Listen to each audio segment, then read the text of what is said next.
ইয়াসিন, কি হয়েছে বড় ভাই? বাজারে যাওয়া লাগবে, বাড়ি ভরা মেহমান।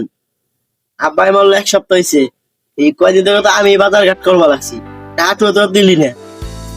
কি হয়েছে মানে? তুমি একলা বাজার করতেছো, আমিও তো 2000 টাকা দিলাম 2 দিন আগে। 2 দিন আগে 2000 দিলে মানে এই 1 সপ্তাহ ধরে তো পুরো আমি সংসারটা চালাবো লাগছি। আব্বাই মরে গেছে, সব আমার গাড়ির উপর ফেলাই হয়ে গেছে। বাড়ি ভরা মেহমান, তুই 2000 টাকা দিচ্ছিস, কয় টাকার সবকিছু দাম না, কয় টাকার কি হয় সে তো তুই বুঝিস, বাজারে যাইস একদিন। কে আমার খালি কাউকে ওই সদর জন্য কওয়া পারো না? তোমার ঘরে খাইবানি, আমি আমার কামাই খাই, তুমি সংসার চালাও, আমি টাকা দেই না। আরে তুই ছোটটার কথা কস, ও তো একটা বাদাই মেয়ে, ওকে কাম কাজ ঠিকঠাক মতন করে, ওর হাতে দিলে হবে, জোড়া দিলে হবে।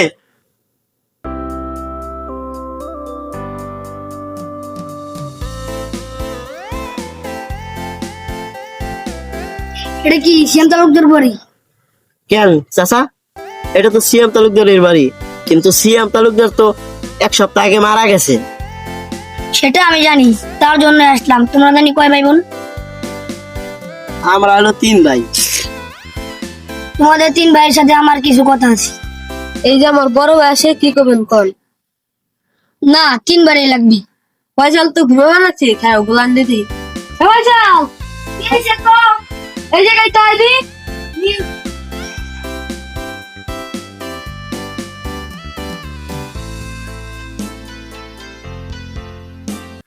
কি হয়েছে কও?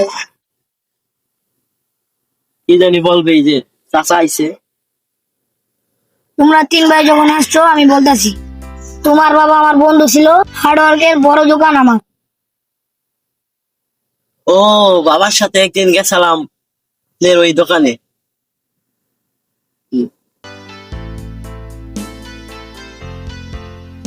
তোমরা 3 ভাই আইছো, শোনো, তোমার বাবা আমার টিনতে 10 লাখ টাকা নিয়েছিল, সেই টাকা এখনো পরিশোধ করেনি। সেটা তোমরা কি করবো? আব্বাই 10 লাখ টাকা নিছে, কই চাচা, আমার তো কখনো বলে নাই। আব্বাই তো টাকা টুকে আনলে আমার কাছে বলতো, আমি তো আব্বার সাথে ব্যবসা বাণিজ্যে সব জায়গায় যাইতাম, কিন্তু কখনো তো আমারই বলে নাই যে তোমার অমুক চাচার কাছ থেকে 10 লক্ষ টাকা আনছি। না না চাচা, আমি টাকা পরিশোধ করতে পারবো না, আমার ব্যবসা বাণিজ্যের অবস্থা এমনি খারাপ। 2 ভাই আছে, ওরা 2 ভাই পরিশোধ করে, ওরা করুক, আমি পরিশোধ করতে পারবো না। হয়তো তোমারে বলে নাই, নিজেই পরিশোধ করতে চাইছ। না না না, আমি এই পরিশোধ করা পারবো না। আমি বাপে যে কিছু পাই, জমি জমা আমারে ভাগ করে দাও, আমি আলাদা ব্যবসা বাণিজ্য। তুমি তো ছোট ভাই, তুমি তো এখন কোনো কথা কইলো না, তুমি কিছু কও। তোমার তো একটা কথা আছে, চাচা আমার 6 মাস সময় দেন, আমি পরিশোধ করব। তুই পরিশোধ করবি? তুই খাস আমার ঘরের উপরে, তুই আবার পরিশোধ করবি কিভাবে? তুই টাকা পাবি কোথায়? ঠিকই তো কইছো বড় ভাই, কাম কাজ নাই, আবার বাপের দিন পরিশোধ শোধ করবে।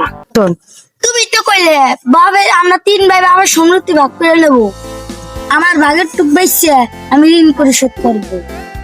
ও, তোমার আগের চোখ বেশি বাপের ঋণ পরিশোধ করে আমার ঘরে বইয়ে বইয়ে খাবা না? ভালোই তো প্ল্যান পাইছো। আমি তোমারে খাওয়াইতে ঠাইতে পারবো না, কি হবা হরো দিয়ে। কাউকে ঋণ পরিশোধ করতে হবে না, আমি তোমার বাবার কাছে টাকা পাই না, তোমার বাবা আমার কাছে 10 লক্ষ টাকা পায়। চাচা, তাহলে ওই টাকা তো তাহলে আমরাই 3 ভাই পাবো। না, তোমরা 3 ভাই পাবা না। কেন চাচা, আমরা পাবো না কেন? আমার বাপের টাকা তো আমরা 3 ভাই পাবো। বড় ভাই তো ঠিক হয়েছে চাচা, আমরাই তো 3 ভাই পাবো। তোমার বাবা মারা যাওয়ার আগে বলেছিল,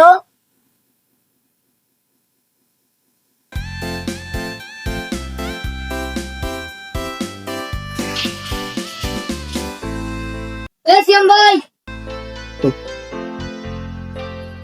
কি ভাই ভালো আছেন? শ্যাম ভাই, আপনার কাছে কিছু কথা আছে। ভাই, আমার ব্যবসা এখন ছিল, আপনার ঠিক 10 লাখ টাকা আনছিলাম, মানে আলহামদুলিল্লাহ আবার অনেক বড় দোকান হয়েছে, মানে আপনি 10 লক্ষ টাকা দিলেন।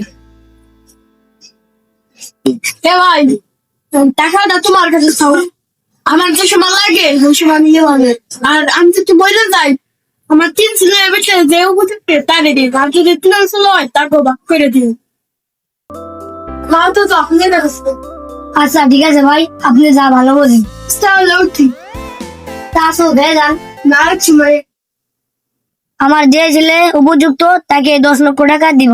আমার 3 ছেলে যদি উপযুক্ত হয় 3 ছেলেকেই সমান ভাগে ভাগ করে দিব। তাই তোমার ছোট ভাই উপযুক্ত হয়েছে, তাকে এই টাকাটা দেব, কেননা তিনি ঋণটা পরিশোধ করতে চাইছে। এটা কি কি কর কইলেন চাচা? চাচা?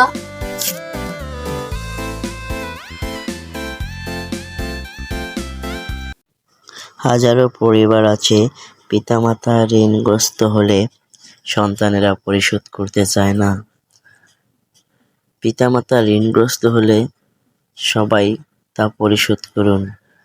পিতামাতাকে ভালোবাসুন। আর ভিডিওটি ভালো লাগলে লাইক, শেয়ার, কমেন্ট করে অপরকে দেখার সুযোগ করে দিন।